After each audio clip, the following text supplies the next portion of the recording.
Bonjour à tous, bonjour à toutes et bienvenue sur La Clé des Champs, le podcast qui donne la parole aux acteurs de l'agriculture française. Je suis Louise Lespard et j'ai hâte de vous amener avec moi dans cette aventure. Dans ce podcast, je vous permets d'en apprendre bien plus sur notre monde agricole en partant à la rencontre de personnalités remarquables qui œuvrent à faire briller nos campagnes. Je vous emmène dans les coulisses de nos fermes pour découvrir le quotidien de ces acteurs de l'ombre pourtant indispensables à notre pays. Aujourd'hui, j'ai le plaisir de me rendre à Los Angoel, à 2 pas de Lens. J'ai rencontré Thierry Baillet, producteur de différentes variétés de légumes et de céréales telles que le blé, la pomme de terre ou la betterave. Thierry n'est pas un agriculteur comme les autres. Il est aussi ce qu'on appelle un agri-youtubeur. Avec plus de 80 000 abonnés sur sa chaîne YouTube, il a à cœur d'expliquer avec pédagogie son métier. À tel point qu'il a décidé d'écrire un livre nommé « Dans les bottes de ceux qui nous nourrissent » pour répondre à toutes nos questions sur l'agriculture. J'ai profité d'avoir au micro un producteur de betteraves pour qu'il nous explique également le sujet complexe des néocotinoïdes qui a fait grand bruit et polémique au mois d'octobre dernier.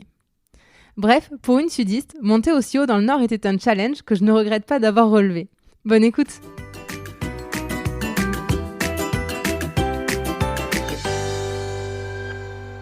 Bonjour Thierry. Bonjour. Merci beaucoup de m'accueillir aujourd'hui près de Lens, à Los Angoel, je crois, sur ton exploitation. Pour démarrer, est-ce que tu pourrais nous expliquer qui tu es et où c'est qu'on est actuellement ? Alors donc ici on se trouve à Los Angoel, une commune plutôt urbaine du Pas-de-Calais, dans le bassin minier. Je suis agriculteur donc depuis le début de ma carrière. J'ai bossé que 4 heures en entreprise, donc c'est vraiment mon activité principale. On est sur une exploitation de 150 hectares avec des productions diversifiées, comme plutôt industrielles, de la pomme de terre, de la betterave, de la carotte, des céréales. Je suis installé avec mon épouse et puis mon garçon, Emilien Anne-Sophie, qui lui s'est installé il y a 2 ans maintenant. Et on a développé depuis quelque temps une production en bio avec des collègues. Emilien a démarré un atelier salade et poireaux. Et puis ici, on est dans une écurie, c'est pour ça qu'on a entendu des pas de chevaux. Oui, c'est top, je suis trop bien.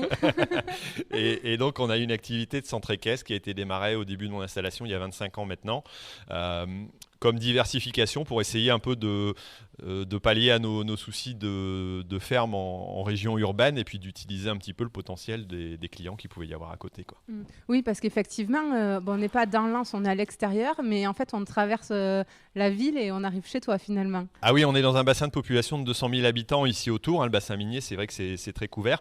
Nous, on a la chance d'être quand même sur l'extrémité, sur l'extérieur, donc on a des champs et des plaines qui sont encore viables, mais on est vraiment dans du périurbain, quoi. Ouais. En tout cas, tu me fais visiter le Nord, puisque à part à Lille, j'étais jamais montée aussi haut en France. Oui, c'est vrai que pour quelqu'un du Sud, Lyon, ça commence déjà à être haut, donc je comprends, Paris, c'est déjà la limite extrême, et là, on arrive dans le pôle Nord, quoi.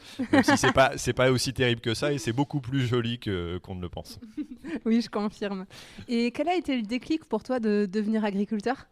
Alors devenir agriculteur, je pense qu'à l'âge de 8 ans, 9 ans, pour moi c'était une évidence. Reprendre la ferme, même si je ne suis pas un acharné, j'étais pas un acharné de tracteur, de machinisme, mais bon, c'était peut-être une suite logique quelque part. Par contre, j'ai aussi dit à mon père, quand je me suis installé, tu sais papa, je ferai pas tout le temps, je ferai pas qu'agriculteur. Parce que je me disais qu'il y avait d'autres choses à voir, d'autres possibilités. Et maintenant, bon, c'est vrai que je suis encore tout au moins à mi-temps agriculteur, pour pas dire autre chose. Mais c'est vrai que je communique beaucoup, donc ça a fait évoluer aussi mon activité, j'allais dire. Oui, parce qu'il faut le dire aux auditeurs que là, je suis chez une vraie star, puisque tu as quand même 80 000 abonnés sur YouTube. Ouais, depuis avant-hier. Ouais, tu viens de sortir un livre, tu as ta gamme de t-shirts. On n'est pas chez n'importe qui aujourd'hui. Je ne suis qu'un humain, les pieds sur terre, c'est tout. Et du coup, tu nous expliquais toutes les cultures que tu avais, le poireau, la pomme de terre, la betterave. Pourquoi il y a autant de cultures chez toi et comment tu peux faire pour avoir autant de semences différentes ? Alors, ce qu'on connaît mal, et parce qu'en général, on connaît mal l'agriculture, on pense qu'il y a beaucoup de monocultures, de choses comme ça, mais les pratiques en agriculture sont faites à base de rotation, hein. Un sol peut fournir à une plante une certaine quantité d'alimentation, et on fait tourner tous les ans des cultures différentes. Alors, Ça peut être très serré selon les critères de l'exploitation. Si on est dans des zones difficiles, sèches, à peu de potentiel, ça va être souvent des céréales. On retrouve des cultures comme du blé, du colza, de l'orge, qui sont des rotations assez courtes. Pour reparler de monoculture, ça ne représente que 2% en France. Quand on dit les agriculteurs font de la monoculture, oui, c'est 2% en France. Généralement du maïs. Voilà. C'est parfois du blé aussi, mais c'est dans des critères, c'est dans des cas très particuliers. Et là où économiquement, les autres cultures ne passent pas parce que les types de sols sont vraiment adaptés à ce genre de choses.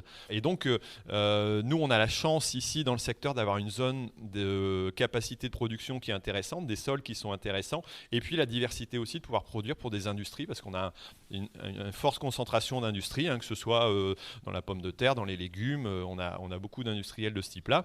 Et donc, ça permet de faire varier aussi les cultures, de faire tourner sur les parcelles les différentes cultures et d'avoir aussi pas ses yeux dans tout le même panier, parce qu'à un moment donné, ça serait trop dangereux aussi pour l'exploitation de faire qu'une ou plusieurs productions. Ouais, parce que finalement, le prix de ces productions-là, il varie d'année en année en fonction de l'offre, de la demande, de marchés financiers internationaux. Donc c'est ça le risque en fait. Le risque, il est multiple. Alors il y a le prix qui peut varier. Il y a aussi, il y a quand même des possibilités de contractualiser parfois, mais on a des prix qui varient. On a des cultures qui sont difficiles ou faciles à mettre ou à implanter selon le climat. Donc ça joue beaucoup. On a des pressions de maladies qui peuvent aussi jouer beaucoup. Et donc, de diversifier un petit peu les choses, ça permet déjà de baisser les pressions maladies et puis d'avoir des possibilités aussi de se rattraper sur une culture ou une autre. La spécialisation à l'extrême est très dangereuse. Mais sur le prix, c'est vrai que c'est dingue. J'ai découvert que sur la pomme de terre, on ne pouvait pas avoir un prix moyen de la pomme de terre par an. Le cours de la pomme de terre, il varie tous les jours sur les 20 variétés de pommes de terre qu'il existe. C'est quand même dingue que ça dépende de cours mondiaux comme ça sur une pomme de terre. Oui, alors c'est vrai que la pomme de terre, c'est peut-être pas vraiment mondial parce qu'il n'y a pas des exports aussi larges, mais c'est européen tout au moins. Et c'est vrai qu'il peut y avoir une pression quand même, mais pour la céréale. Et c'est vrai que d'une année à une autre, moi j'ai vu depuis 15 ans que je fais de la pomme de terre, être payé 40 € la tonne ou être payé jusqu'à 200 € la tonne, j'allais dire au maximum. Ouais. Donc c'est des variations qui sont insupportables quand on sait que nous, notre coût de production, il est aux alentours de 110, Donc c'est vraiment très difficile à gérer. Ouais, et puis c'est d'autant plus insupportable qu'en fait tu connais ton prix de vente une fois que tu as fait toute la production. On connaît le prix de vente une fois que la marchandise est quasiment arrivée chez l'acheteur. On a possibilité de contractualiser, d'avoir des arrangements qui permettent de contractualiser, mais malheureusement, ce n'est pas toujours suffisant. Et puis, c'est pas toujours non plus à des prix qui sont adéquats par rapport à la production. D'accord. Et tu nous parlais de ton fils qui a repris une exploitation à côté, avec qui tu travailles. C'est une fierté pour toi qu'il ait repris le même métier que toi ? Oui, c'est une fierté. Maintenant, c'était pas un but. Clairement, j'avais pas dit il faut que mon fils reprenne l'exploitation. C'est pas je pense que heureusement chacun doit pouvoir choisir son métier. Il a fait ce choix-là, même si au départ, il y a quelques temps, il s'était fait alpaguer à cause justement du métier de son père. Et donc, il a fait ce choix-là et même beaucoup plus vite que prévu. Il devait partir en études supérieures et puis essayer de bosser un petit peu à l'extérieur avant de, pourquoi pas, reprendre la ferme à terme. Et puis un voisin a proposé de reprendre son exploitation et il a sauté sur l'occasion et puis on s'est associés. Ok. Et tu parlais aussi du bio que tu as fait avec 4 autres collègues. Aujourd'hui, tu es très rassembleur dans tes communications des agriculteurs. Tu as ce centre équestre qui brasse du monde. C'est important pour toi de travailler en groupe et de faire les choses collectivement ? Oui, travailler en groupe, c'est une richesse. Alors, on pense parfois que l'agriculteur est seul dans son exploitation, n'a pas forcément de contact. Ça existe, il y a des agriculteurs qui sont plus seuls, mais on a aussi beaucoup de possibilités, beaucoup de besoins de se rassembler, de se retrouver, l'existence des coopératives à l'origine, et puis de partager avec d'autres collègues ce que l'on fait, ce que l'on pratique, les techniques. Et moi, c'est vrai que j'ai cette culture de l'agriculture de groupe, que ce soit en CUMA, donc en coopérative d'utilisation de matériel agricole, que j'ai... dans lequel je suis rentré, dans lequel j'ai été président. J'étais président de fédération aussi, parce qu'à un moment donné, quand on veut que ça avance, il faut aussi donner de soi. Et cette culture du groupe, moi, m'enrichit beaucoup. pas toujours économiquement, hein, mais tout au moins humainement. Mais me permet par exemple, la culture de la pomme de terre, j'ai pu la faire parce que j'étais en groupe avec d'autres agriculteurs, parce que seul, c'est des investissements colossaux, c'est réapprendre de la technique, redécouvrir des choses, alors qu'en groupe, c'est plus facile, quoi. On a moins peur de l'échec, on a moins peur de l'évolution, et c'est pour ça aussi que je suis parti en groupe, en bio, parce que c'est une très grosse évolution, et ça se fait pas en un claquement de doigts comme on pourrait le croire. C'est pas si facile que ça, et donc pour moi c'était important de pouvoir le faire avec d'autres pour se rassurer, faire une évolution plus douce, quoi. Ok. Et le bio, qu'est-ce qui t'a amené à faire un projet en bio? C'est parce qu'il y a de la demande des consommateurs? Parce que toi, tu as envie de rentrer dans cette démarche? Je suis assez pragmatique, donc je suis pas utopique en disant il faut absolument demain que on ait des pâquerettes partout. C'est aussi parce que la réalité de l'agriculture est complexe et qu'à un moment donné, moi, mes cultures industrielles, mon système s'est mis à dérailler parce que les prix, les cours mondiaux ont évolué dans un sens ou dans l'autre. Parfois, c'est déstabilisant de gagner beaucoup une année et de perdre beaucoup une autre.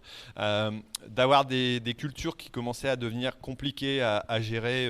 Actuellement, j'ai abandonné la culture de la carotte parce qu'on a trop de pression. On n'a plus les outils nécessaires pour pouvoir se défendre contre les pucerons, certains herbicides. Là, tu parles de l'interdiction de l'utilisation de pesticides qui t'empêche de qui ont fait que chez nous, la culture de la carotte a été abandonnée dans le secteur, alors que c'était une production atypique mais assez originale de Los Angeles. Il y en a encore un tout petit peu, mais c'est quand même très difficile. Et donc, c'est aussi par l'opportunité, tout simplement, parce qu'on a ici à Los Angeles, on a un maire écolo qui nous a proposé à un moment donné d'avoir des terres à disposition pour essayer. Puis je me suis dit, au départ, j'ai dit non parce que mon système allait, ça faisait trop de changements. Et puis, je me suis dit, pourquoi pas, mais avec des collègues, on va essayer de faire ça. Pourquoi pas, quoi. J'étais un peu sceptique, mais je me suis dit, on peut essayer, pourquoi pas voir s'il y a du débouché, si techniquement on est capable de le faire. Et si on trouve la main-d'œuvre aussi, parce que ça demande pas mal de temps et d'organisation, et si on connaît les techniques, et puis petit à petit, on essaye d'avancer à ce niveau-là, quoi. Bon, mais très bien, merci Thierry. Je te propose qu'on poursuive à l'intérieur pour laisser les chevaux tranquilles. Puis ça sera l'occasion de parler de la betterave. J'aimerais bien qu'on en discute et avoir ton avis sur le sujet, parce que ça fait un peu polémique. Et puis évidemment de toute ta communication et de ton livre. Ok, à tout de suite. Ça marche.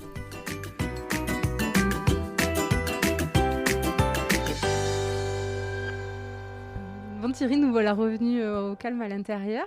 J'aurais bien aimé en fait profiter d'avoir un producteur de betteraves pour discuter en fait de toute la polémique qu'il y a eu là au mois d'octobre sur les néocotinoïdes. Pour démarrer, est-ce que tu pourrais nous raconter quelle est la saisonnalité de la betterave déjà et toi, à qui tu la vends cette betterave? Alors donc la betterave sucrière, vu que son objectif est de produire du sucre pour l'industrie tout simplement. Au niveau de sa saisonnalité, on la sème donc au mois de mars-avril. Ensuite on la cultive et on la récolte à peu près dans des périodes qui sont entre le mois d'octobre, novembre, décembre, quoi, à peu près. C'est une production qui est saisonnière parce que, par exemple, les usines tournent entre le mois de septembre, on va dire pour le début, jusqu'au mois de janvier, parfois un petit peu plus tard, et puis après elles sont arrêtées parce que la betterave se transforme et donc on ne peut plus en extraire le sucre aussi facilement si on va plus tard. Et c'est une production qui part chez Tereos. Donc on a plusieurs unités qui sont des coopératives ou des industries privées du sucre à travers la France. Et donc c'est une production qu'on voit assez couramment, c'est vrai, au nord de la France, mais parce que elle a besoin d'une terre, c'est une racine qui est semée, enfin c'est une graine qui est semée et qui fait une racine qu'on va récolter, et donc qui est plutôt dans des besoins de bonne terre, pas trop de cailloux, un peu d'humidité aussi, et il faut pouvoir arracher en saison, parfois un peu plus tard, quoi. Ouais. Et alors la betterave est l'unique légume qui finalement nous permet de faire le sucre. Alors oui, tout au moins en métropole, parce que c'est vrai que sinon, forcément, il y a la canne à sucre qui est aussi une grosse production, mais de la canne à sucre en France, j'en connais pas tellement, quoi. Ouais. Et bon, c'est vrai que je vais avoir honte de le dire, mais je l'ai découvert que vraiment le sucre était fait uniquement à base de betterave. Je sais pas si le sucre blanc, en tout cas, si tout le monde était au courant. Mais en tout cas, ça me donne l'occasion de te poser la question de l'auditeur, qui est Mathilde, qui te demande c'est quoi le process de fabrication? Comment on fait pour transformer la betterave en sucre blanc à la fin? Bah, le sucre en lui-même, c'est un produit qui est cristallisé, hein. Donc, la betterave, comme d'autres légumes, enfin, c'est pas vraiment un légume, c'est plutôt voilà, une racine, contient du sucre. De la carotte contient du sucre. D'ailleurs, on le sent au goût, hein.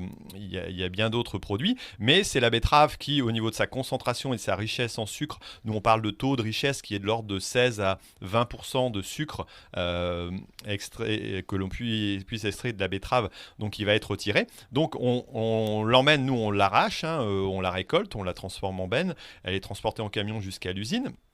Elle est nettoyée, mis en petits copeaux, et ensuite il y a un jus donc qui est brassé avec une certaine température, un certain format, et on en extrait un liquide dans lequel le sucre va être forcément dilué, et ensuite on va réduire ce liquide jusqu'à le cristalliser pour en sortir un sucre blanc à l'extrême, ou parfois d'autres produits qui peuvent être un petit peu différents, j'allais dire l'écart de ce produit-là qui est la vinasse, et aussi un produit sucré. Mais là, on n'a pas réussi à extraire le sucre qui est vraiment dedans au final. Donc, on a aussi des produits dérivés de la betterave.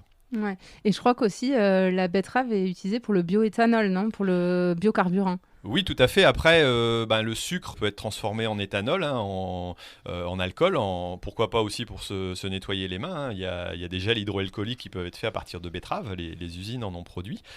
Donc, on a différents usages, hein. Ça peut être du sucre très fin pour des usages au niveau santé.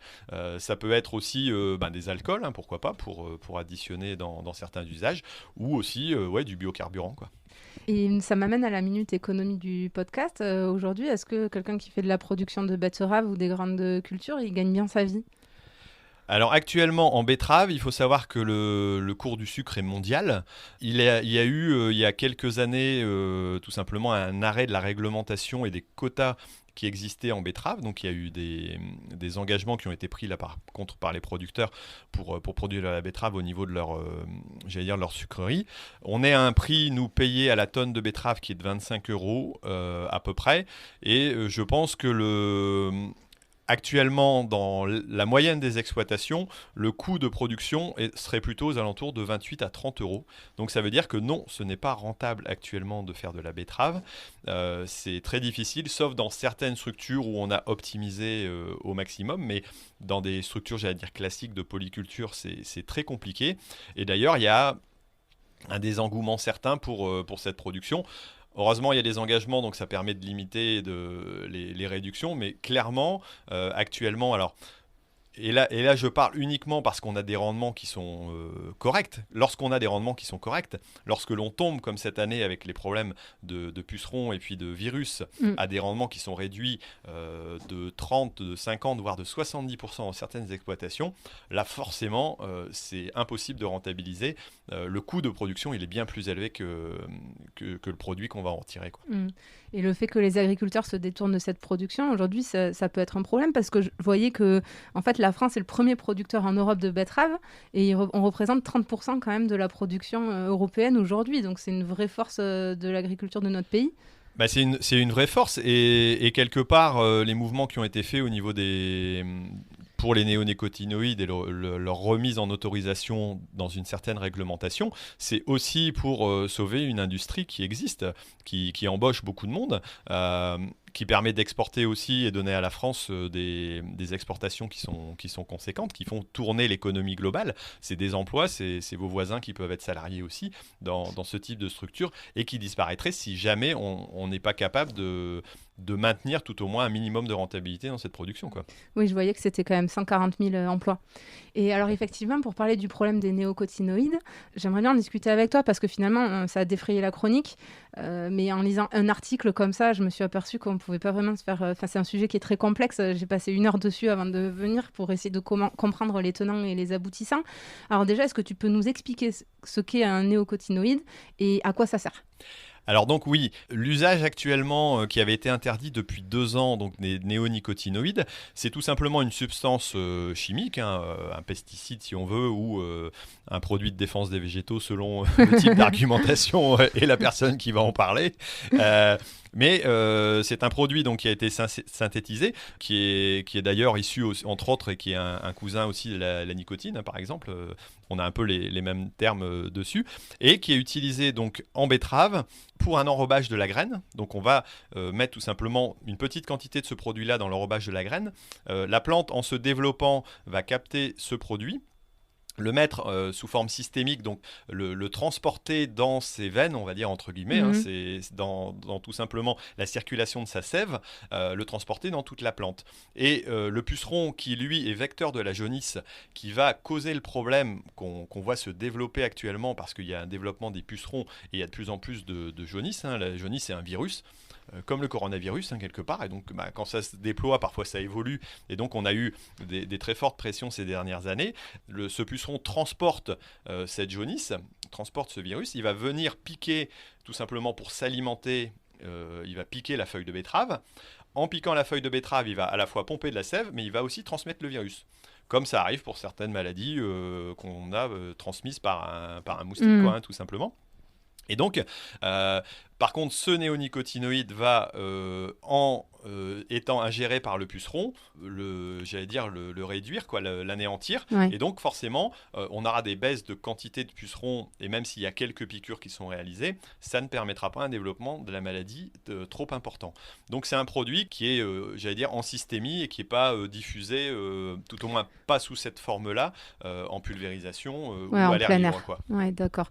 Qu'on comprenne bien pourquoi ce produit aujourd'hui il fait polémique plus que les autres. Alors ce produit fait polémique parce que lorsqu'il est utilisé, il l'a été dans le passé, ses autorisations étaient interdites ensuite, il a été autorisé sur des plantes qui fleurissent, et donc ce produit peut causer et cause des troubles, alors aux pucerons certes, donc qui vont être déstabilisés et puis mourir, mais aussi aux insectes volants, pollinisateurs, entre autres les abeilles. Donc on sait maintenant depuis quelques années, depuis de nombreuses années, que ce produit peut causer des problèmes sur le comportement des abeilles. Et donc, c'est pour ça qu'il est dit produit tueur d'abeilles. Seulement, il peut poser ces problèmes-là lorsqu'il est ingéré dans une fleur. Donc ça peut être sur une fleur de colza, ça peut être sur une fleur de différents types. Mais actuellement, sur la betterave, si on demande encore un droit d'utilisation de ce produit, c'est parce que la betterave ne fleurit pas, tout au moins la première année. Et donc, il ne peut pas transmettre ce produit à un insecte pollinisateur. Et donc, quelque part, il y a une demande de droit d'usage parce qu'on n'a pas d'autres solutions pour lutter contre la jaunisse.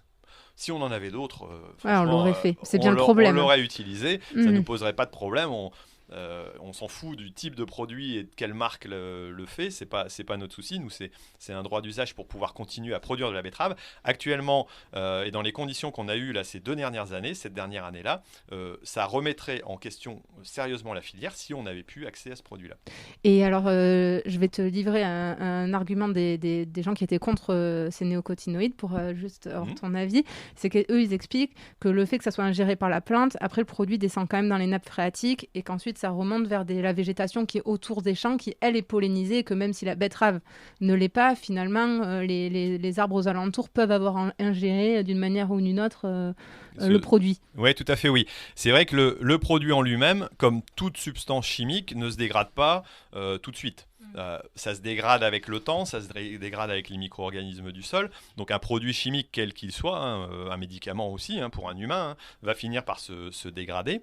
Et là, en l'occurrence, ce qui a été posé comme problème, c'est de dire, ok, bon, la betterave, elle ne fleurit pas, tout au moins uniquement la 2e année, et c'est pas là où on l'utilise. Donc on va tout simplement pouvoir, on la met dans la graine, mais il va rester quelques substances qui peuvent être utilisées par exemple l'année d'après, ou si on couvre un sol de tournesol, je dirais tout simplement l'année suivante, il va peut-être absorber un peu de substance et le mettre dans sa fleur, et là ça deviendrait dangereux. Donc ce qui a été rendu obligatoire aussi dans, les nouveaux accords, entre guillemets, c'est d'interdire de mettre l'année suivante, les cultures suivantes, donc la betterave, en plantes mellifères. Donc, ce qui veut dire qu'il transmet du miel et voilà, qui va être butiné par un insecte D'accord. pollinisateur. Donc, une plante mellifère, c'est une plante qui pourra, dans ce cas-là, transmettre le néonicotinoïde aux abeilles. Et donc, on interdit cet usage-là. Ça, c'est dans les règles, les nouvelles règles qui sont imposées avec l'accord qui a été créé là dernièrement. Ça a été créé avec j'allais dire des gens de l'environnement, mais aussi des agriculteurs pour réfléchir à la possibilité de le faire. Maintenant, on peut pas dire que aucune plante ne contiendra ce produit-là et viendra à fleurir, parce qu'il existe dans des parcelles des fleurs qui viennent à pousser, mais ça représente une quantité vraiment infime. Et quelque part, on a aussi parfois un autre argument qui est dit, oui, mais l'abeille va venir prendre de l'eau dans la betterave, et donc il va y avoir une transmission. Alors la transmission n'est pas prouvée, et une abeille va plutôt se diriger vers une plante qui va lui apporter du pollen que de traverser un champ de betterave. Moi, dans mes constatations de passage dans les parcelles de betteraves, si je compare entre les potimarrons où il y a des fleurs et les betteraves, dans les betteraves, je ne vois jamais d'abeilles qui passent. J'ai des bourdons, j'ai plein d'insectes pollinisateurs dans les plantes à fleurs, entre autres les potimarrons par exemple. Donc, voilà. Après, le fait n'est pas de dire qu'il n'y a aucune conséquence. Maintenant, le fait est de rappeler que s'il y a un danger, le risque, il est quand même relativement limité. Et ça, c'est une notion qu'on doit commencer à comprendre aussi pour l'agriculture. On la comprend pour la voiture, par exemple. On comprend qu'on puisse utiliser une voiture alors qu'on dit, on sait combien il y a d'accidents par an. Oui. On sait que c'est un danger, la voiture. Et moi, ce qui m'horripile, c'est d'entendre dire, par exemple, voilà, ces insecticides tueurs d'abeilles. Est-ce qu'un jour, vous avez entendu dire, tiens, on vient de sortir une nouvelle voiture qui va tuer des gens ? Pourtant, ça va arriver. Et l'insecticide, il peut tuer des abeilles, oui, mais quand on minimise le risque en mettant sa ceinture de sécurité, en respectant les règles de circulation, et voilà, et jusqu'à maintenant, on n'a pas trouvé d'autres moyens de transport plus pratiques. Si, il y en a d'autres, mais il y a des conséquences, et si tout le monde a encore une voiture, c'est un peu pour les mêmes raisons que nous, on veut pouvoir utiliser, parce qu'on n'a pas d'autres solutions, mais par contre, on accepte des règles pour minimiser les risques, et donc les limiter au maximum, quoi. Donc comme tu le dis, il n'y a pas d'autre solution aujourd'hui à ces néocotinoïdes, c'est-à-dire que depuis 2 ans, c'était interdit, et la filière du betterave s'est retrouvée dans une impasse où les agriculteurs n'avaient pas la capacité de produire à des rendements suffisants pour gagner leur vie. C'est ça le problème. Ah ben tout à fait. Normalement, un rendement de betterave pour certaines régions, pour être productif, on va être entre 70 tonnes et 100 tonnes, par exemple, dans certains secteurs. Cette année, il y a des rendements de 10, 20 tonnes. Donc forcément, c'est impossible pour l'agriculteur de s'en sortir. Et donc, oui, ça remet tout à fait en question, cette problématique-là, quoi. Ouais. Et du coup, c'est là qu'on comprend que le choix est cornélien, parce qu'en fait, il y a 2 possibilités. Soit décider d'abandonner la filière de la betterave parce que pour être sûr de protéger la biodiversité, etc., mais supprimer 140 000 emplois, et puis finalement, en fait, après, se retrouve à importer le sucre, qui était une force de notre pays, l'importer avec les coûts environnementaux que ça implique, plus finalement, là-bas, on ne saura pas comment c'est produit, alors qu'ici, tu l'as assez bien expliqué, effectivement, j'ai pu regarder les textes, c'est très réglementé. Ou alors sauver la filière du betterave parce qu'on se dit qu'on veut une agriculture souveraine et qu'on veut produire chez nous, et en prenant un certain risque, même s'il est maîtrisé, mais un risque quand même pour l'environnement. Et c'est là qu'on voit qu'en fait l'agriculture c'est complexe, quoi. C'est pas juste y a qu'à, il faut, c'est pas tout blanc, pas tout noir. Ah, c'est pas tout blanc, c'est pas tout noir. C'est pas le gendarme et le voleur. Quelque part, parfois, dans certaines réactions que je vois qui sont contre ce type de produit, on est tout simplement en train de mettre une cloche autour de la France en disant faut interdire. Souvent, c'est arrêtons. Voilà, c'est des anti, quoi. Mais alors dans ce cas-là, admettons qu'on améliore un petit peu la biodiversité dans notre secteur, qu'en France ce soit un petit peu mieux. On va pousser d'autres à produire et dans des conditions qu'on ne connaît pas. Donc on va importer les produits, ça existe déjà, on importe des produits qui sont produits dans des conditions pires que ce qu'on fait chez nous. Et donc on va favoriser, et à la limite, si c'est vraiment le cas, détruire encore plus les pays qui sont autour de chez nous, ou les pays mondiaux. Donc les vases communicants, à un moment donné, d'être l'exemple, c'est très bien, il faut être moteur, il faut avancer. faut progresser, mais si on tue, j'allais dire, notre agriculture demain, c'est au détriment de nous-mêmes. ben, ce sera pour nous. Et je pense que les consommateurs ne s'y retrouveront pas dans l'affaire parce que ça sera peut-être pas plus cher, mais en tout cas, ils n'auront plus de moyens pour pouvoir l'acheter parce qu'ils vont se retrouver au chômage aussi, parce qu'il y a du monde dans cette industrie qui tourne, quoi. Donc voilà, faut pas tout laisser faire et puis ne pas prendre en compte ces demandes qui sont très importantes, mais en même temps, il faut les réfléchir et puis doser. C'est ce qui a été fait là en réautorisant cette introduction qui sera que temporaire, le temps de trouver d'autres solutions. C'est ce que j'allais dire, c'est que finalement, la solution du gouvernement, d'un point de vue personnel, je l'ai trouvée plutôt pragmatique, parce qu'en fait, là, l'idée, c'était de vous dire, je crois, vous pouvez l'utiliser pendant 3 ans. Par contre, la recherche, il faut qu'elle trouve une betterave qui soit résistante naturellement à ces pucerons. C'est ça qui est fait, en fait. Là, c'est juste de vous autoriser à continuer en attendant de trouver un produit annexe. Bien sûr, c'est la demande qui a été faite. Imposer l'arrêt de quelque chose quand on n'a pas de solution demain, c'est comme de faire un confinement avec la Covid-19 parce qu'on n'a on n'a pas de solution.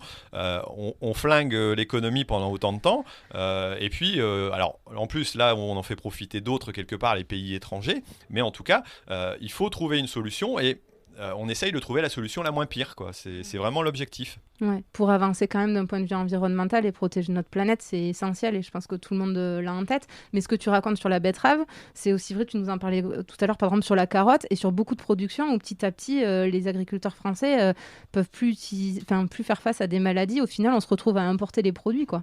Oui, moi actuellement, alors pour l'instant c'est produit encore dans des régions françaises, mais si demain, parce qu'on n'a pas les autorisations d'usage sur certains produits, comme pour la carotte, parce que le secteur est beaucoup moins large, beaucoup moins économiquement viable, et donc on n'a pas forcément les mêmes solutions, on va se retrouver à importer de la carotte, on va se retrouver à importer de la cerise, comme c'est déjà le cas actuellement, d'autres fruits et légumes, parfois parce que on interdit tout simplement tout bonnement les choses en disant « Ah oui, mais ce serait mieux ».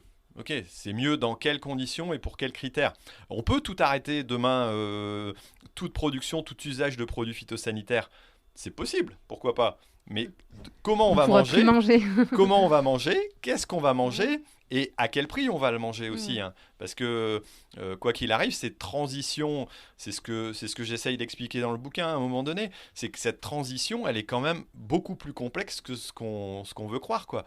Et les solutions en disant non, il faut arrêter ci, il faut arrêter là, il faut réfléchir un petit peu avant quand même, quoi. Ouais, bien sûr. Et alors, dernière question, mais parce que je trouve ça super intéressant, c'est qu'on aurait pu se dire aussi que la production de betteraves baisse cette année, tu nous dis de, mettons, 50% en moyenne.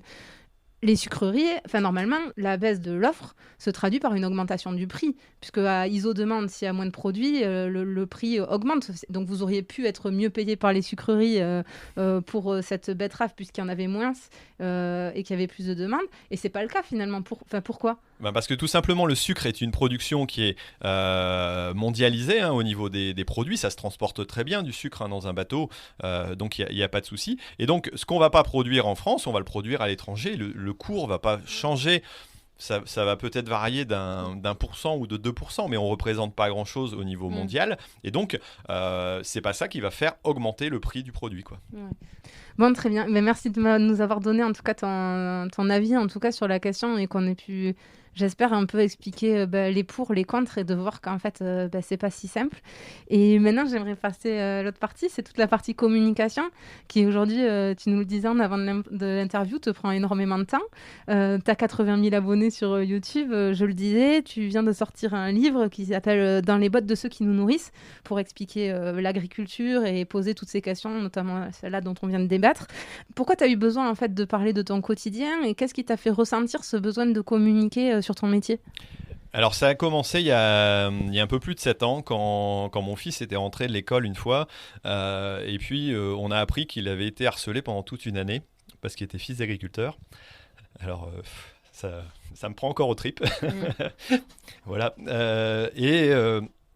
À ce moment-là, je me suis dit comment ça se fait que moi j'utilise de la technologie, je pense qu'on est en agriculture en général, voilà, il y a toujours des cas particuliers, mais on est respectueux de l'environnement, on fait attention à ce qu'on fait, on réfléchit parce que économiquement ça coûte cher et donc on ne va pas aller jeter, comme on dit, n'importe comment, n'importe quoi dans nos champs. Et donc je voulais essayer de dire comment arriver à l'expliquer ? Je m'étais rendu compte que les médias sociaux et entre autres YouTube pouvaient nous permettre d'atteindre un public qu'on n'arrivait pas à toucher par les médias traditionnels parce que les médias traditionnels, j'allais dire les télévisions, s'intéressent plus soit à de l'agriculture bucolique, qui peut être intéressante, hein, certes, mais on ne présente pas l'action réelle des agriculteurs, on ne montre pas leur quotidien. Parce que ça intéresse peut-être peu de monde, parce qu'on a l'impression que c'est peut-être banal, mais il y a un tel écart qui s'est creusé depuis une cinquantaine d'années, depuis que les consommateurs n'achètent plus à la ferme, tout au moins pour une partie, et en particulier les citadins. Donc forcément, il n'y a plus de contact avec les agriculteurs, et donc il n'y a plus de connaissance de la réalité, de ce qu'on fait, des technologies qu'on utilise, de nos pratiques, de nos doutes, de nos difficultés. Et donc j'ai voulu le mettre en avant en me mettant face caméra. Donc j'ai pris à l'époque mon téléphone, j'ai commencé comme ça, et puis tout doucement ça a pris quoi. Ouais, et sur ta chaîne YouTube, justement, tu peux nous raconter ce qu'on peut y voir ? Alors on peut y voir beaucoup de choses. Je confirme. Mon quotidien, je crois qu'il y a plus de 650 vidéos maintenant, donc depuis le temps.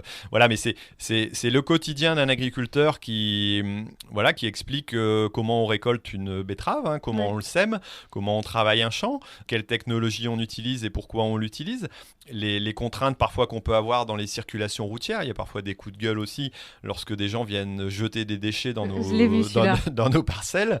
Il y a un peu de tout. C'est la vie, c'est la réalité des choses que j'essaye d'expliquer de façon la plus pédagogique, en étant honnête aussi avec nous-mêmes, parce qu'on n'est pas parfait et on a des choses à améliorer. Et donc ça, il faut savoir le dire aussi, et puis dire pourquoi, par exemple, on utilise certains produits, pourquoi on utilise du plastique pour faire pousser des salades. C'est pas toujours bien compris, mais à un moment donné, il faut quand même essayer de l'expliquer, quoi. Ouais, bien sûr.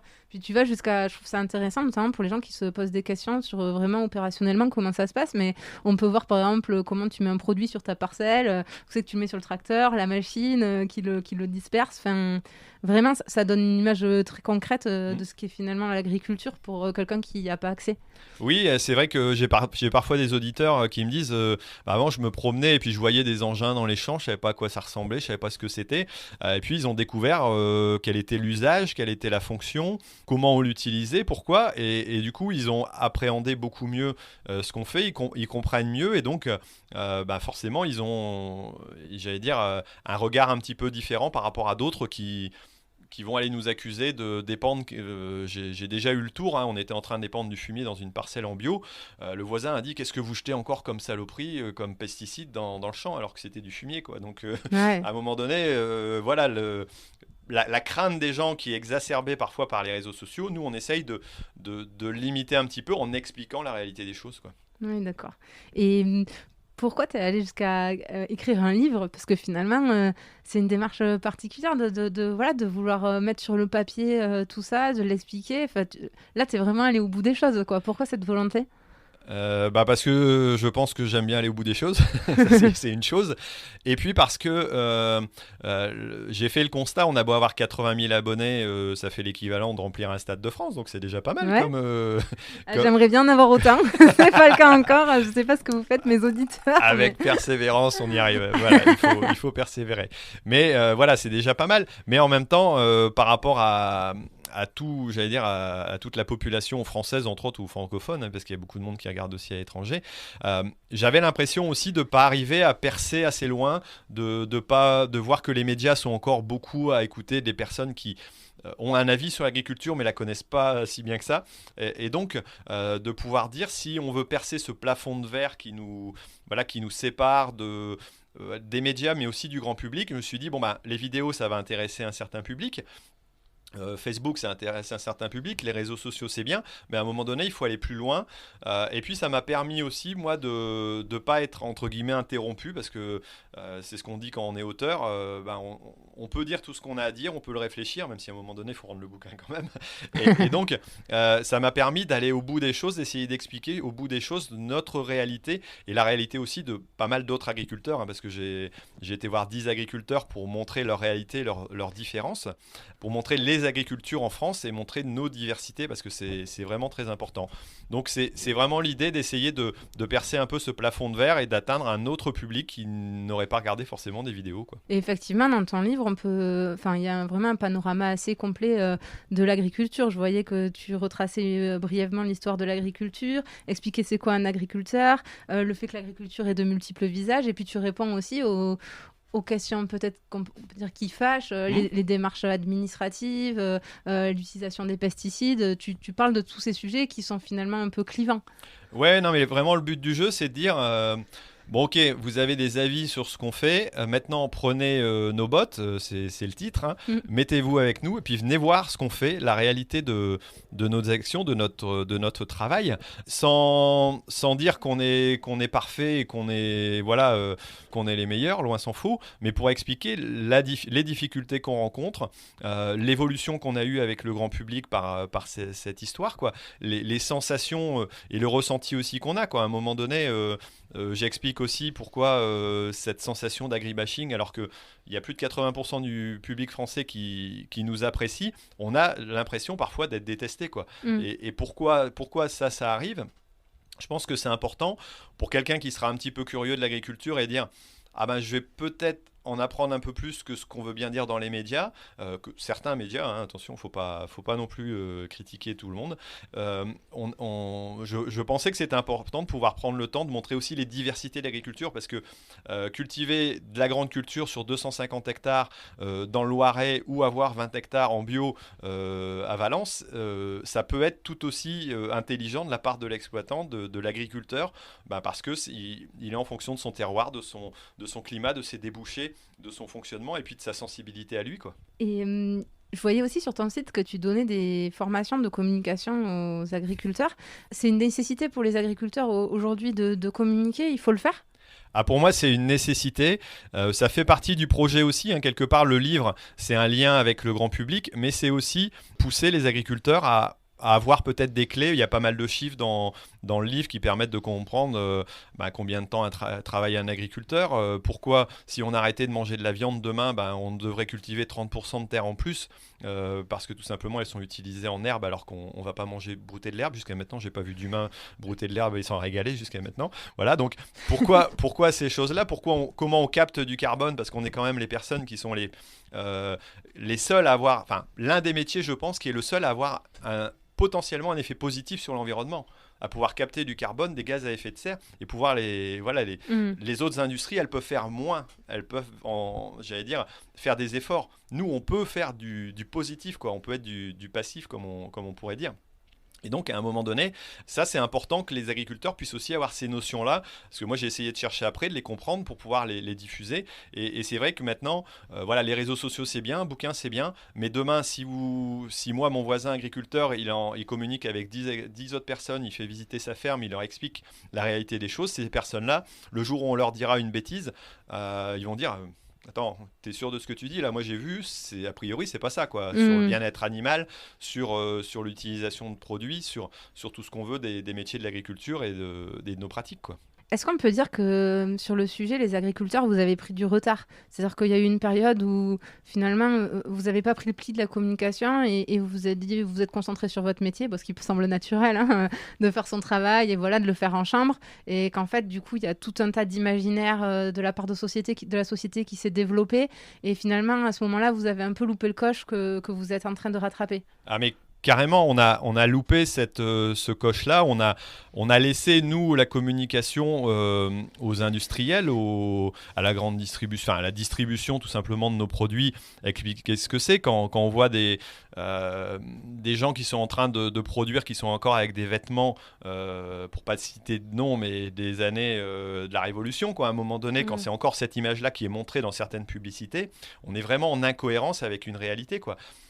On a oublié d'expliquer nos avancées techniques et donc ce contact, parce qu'on l'avait avant, parce que les gens venaient à la ferme pour acheter leurs produits, il y a 70 ans, il y a 100 ans, c'était une réalité beaucoup plus réelle. Et puis on avait tous un cousin, un père, un oncle ou un frère dans le milieu agricole. Maintenant, on a perdu ce contact-là. Donc oui, on a pendant de nombreuses années oublié de de communiquer parce qu'on s'est dit c'est pas nécessaire, ça sert à rien.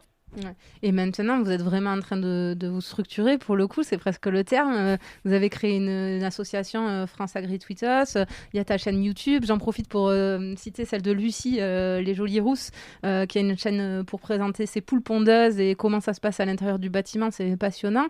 Là, ça y est, c'est en marche. Et quel bénéfice vous en retirez? Est-ce que vous voyez un changement? Qu'est-ce que ça vous apporte, cette communication? Bah souvent, c'est la compréhension des gens, l'approbation aussi. Lorsqu'il y a une personne qui vous dit ah ben tiens j'ai vu votre vidéo, ben au début je pensais que c'était comme ça mais quand vous avez expliqué maintenant je comprends mieux. Oui vraiment j'avais cette idée là et pour finir ben, j'ai changé d'avis ou je comprends mieux tout simplement ce qui se passe et donc ça vaut de l'or j'allais dire Oui. d'avoir ce retour et il y en a couramment, c'est régulier. Parfois, on a aussi des attaques. On peut arriver à expliquer parfois à certaines personnes. Bon, il y en a d'autres, malheureusement, qui Mm. sont butés sur une façon de voir et qui ne veulent pas écouter les autres, mais ça, c'est valable dans tout. Et donc là, c'est plus compliqué. On subit parfois des attaques qui peuvent être méchantes. Mais bon, souvent, c'est un commentaire sur 100, quoi. Oui, Donc, mais justement, j'étais assez étonnée quand j'ai rencontré d'autres agriculteurs. Je me suis rendu compte que vous étiez très affectés quand même par ces critiques-là, qui pour moi, quand je viens de l'extérieur, ouais, c'est comme sur tous les sujets, quoi. Il y a toujours des gens extrémistes qui en fait veulent pas prendre le temps de comprendre et qui connaissent pas vraiment le sujet, qui vont balancer quelque chose comme ça. Et en fait, j'ai été surprise de voir que ça attaquait vraiment le moral des agriculteurs, quoi. ah ouais, non mais c'est... Alors je pense que c'est un phénomène aussi qui est exacerbé par les réseaux sociaux. On parle d'agribashing, c'est pas tellement un mot que j'aime bien, mais bon voilà, c'est le terme qu'on donne. On parle d'agribashing, mais il existe de la police bashing, il existe voilà, pour tous les métiers de l'avocat bashing, tous les métiers se font attaquer, et quand on se fait attaquer, c'est difficile. Et c'est vrai que j'allais dire l'esprit humain est ainsi fait que lorsqu'on l'attaque, il voit tout de suite les problématiques. C'est pour ça que Mm. j'allais dire les journaux à sensation marchent bien, c'est parce qu'on aime bien voilà, tout ce qui est fantastique, entre guillemets, tout ce qui est extraordinaire. Et donc, oui, ça nous touche forcément, et ça nous touche d'autant plus fortement que on a l'impression nous, de faire un métier utile. On nourrit quand même les gens, quoi. Certains diront, vous avez dans votre vie besoin un jour d'un avocat, d'un médecin, voilà. Mais 3 fois par jour, vous avez besoin de quelqu'un qui vous nourrisse. Donc tous les matins, midi et soir, vous avez un agriculteur derrière votre assiette. Et ça, les gens ne le comprennent plus, ne font plus le rapport. Certains ne savent pas que du lait, c'est fait par une vache. Voilà, il y a des images comme ça qui sont assez extraordinaires, que le beurre, c'est produit aussi à partir du lait. Il y en a pour qui cette notion est complètement perdue. Et donc là, c'est vraiment très important de pouvoir renouer avec ça et de pouvoir bien l'expliquer, quoi. Ouais, très bien. Bon, en tout cas, pour ceux qui veulent aller plus loin que des posts sur les réseaux sociaux, ils peuvent commander ton livre dans les bottes de ceux qui nous nourrissent. Ils peuvent le retrouver où s'ils le veulent? Ah bah, il le trouve dans toutes les... Moi, je conseille d'aller en librairie. Et puis, si vous préférez en ligne, il n'y a pas de souci. Ça se trouve sur toutes les plateformes de commandes classiques et même sur mon site Agriculteur d'aujourd'hui, quoi. Mais achetez-le plutôt dans une petite librairie, ça fera plaisir à quelqu'un. Carrément. Très bien. Bon, mais merci. On va passer aux questions de fin maintenant que je pose toujours. La première, c'est qu'est-ce qui te rend vraiment fier à toi d'être agriculteur? De me lever le matin ou de me coucher le soir et de dire ça y est, j'ai réussi à produire ça, j'ai réussi à sortir telle récolte, on a fait la moisson, c'est un grand moment pour nous, hein, les moissons. Là on a mis en route un atelier poireaux avec le garçon et puis on a sorti nos premiers poireaux, on les voit partir, on les voit vendre. On sait que ça va alimenter des gens, il y a des gens qui nous disent ben voilà, on s'est régalé avec ce que tu fais, nous on se régale avec ce qu'on produit aussi. Et ça c'est franchement extraordinaire, quoi, de savoir que ça a une utilité, même si on ne produit pas voilà, quelque chose qui est durable dans le temps, ça reste de l'éphémère. Mais en tout cas, c'est encore en France, je pense, le goût. On a la chance, c'est le seul endroit où on a les terroirs, hein, quasiment au monde. Il y a très peu d'endroits où on parle de terroirs, et nous on a la chance d'avoir les terroirs, l'aspect gustatif. On met en avant beaucoup les chefs, on met moins rarement les agriculteurs en avant, mais de produire pour eux des produits de qualité, c'est franchement quelque chose de très, très plaisant, on va dire. Ma deuxième question, c'est est-ce que tu pourrais nous donner un truc qui nous permettrait d'étaler notre science au prochain repas entre amis où il y a du sucre sur la table, par exemple? Oui, donc c'est vrai que la consommation de sucre pour les Français en moyenne, c'est 35 kilos, donc ce qui est quand même énorme. C'est vrai qu'on s'en rend pas forcément compte. Ouais, 35 kilos par personne par an, Par c'est énorme. personne par an. On s'en rend pas compte parce qu'il y a que 15% en réalité qui sont consommés en sucre morceau classique, hein, qu'on utilise voilà, en consommation directe. Et puis 85% qui part dans l'industrie. Donc on ne voit pas forcément arriver hein, dans les sodas entre autres, dans d'autres produits, dans les gâteaux bien entendu. Donc ça représente quand même une production qui est très développée en France quoi, et qu'on ne voit pas directement en général. Quoi. On dirait que les Français soutiennent la betterave en mangeant trop de sucre. Hein. Oui, ça peut être aussi, c'est parfois ce qui a été évoqué aussi, ça peut être aussi un dilemme.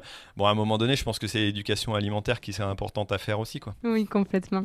Et ma dernière question, c'est où est-ce qu'on peut te trouver, te contacter Alors où est-ce qu'on peut me trouver en tapant agriculteur d'aujourd'hui, donc Thierry agriculteur d'aujourd'hui, vous trouverez sur n'importe quel moteur de recherche soit l'accès à la chaîne YouTube, au compte Twitter, à la page Facebook, au site internet et maintenant au livre. Donc il y a c'est partout. je pense qu'on peut voilà, et si on veut me joindre, le plus facile c'est d'aller sur mon site, il y a un formulaire de contact et puis je réponds pas tout de suite, mais je réponds à tout le monde. Ok, super. Bon, merci beaucoup Thierry pour ton accueil et puis pour ta transparence sur tous les sujets qu'on a évoqués. C'était super intéressant. Merci à toi aussi pour la communication que tu fais autour du métier de l'agriculture, des métiers de l'agriculture. Je pense que c'est important. Avec plaisir, à bientôt.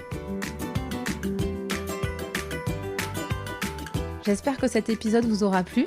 Si c'est le cas, n'hésitez pas à laisser une note 5 étoiles ou à en parler autour de vous. Ça m'aiderait énormément pour faire connaître le podcast. Merci beaucoup et à bientôt pour prendre ensemble la clé des champs.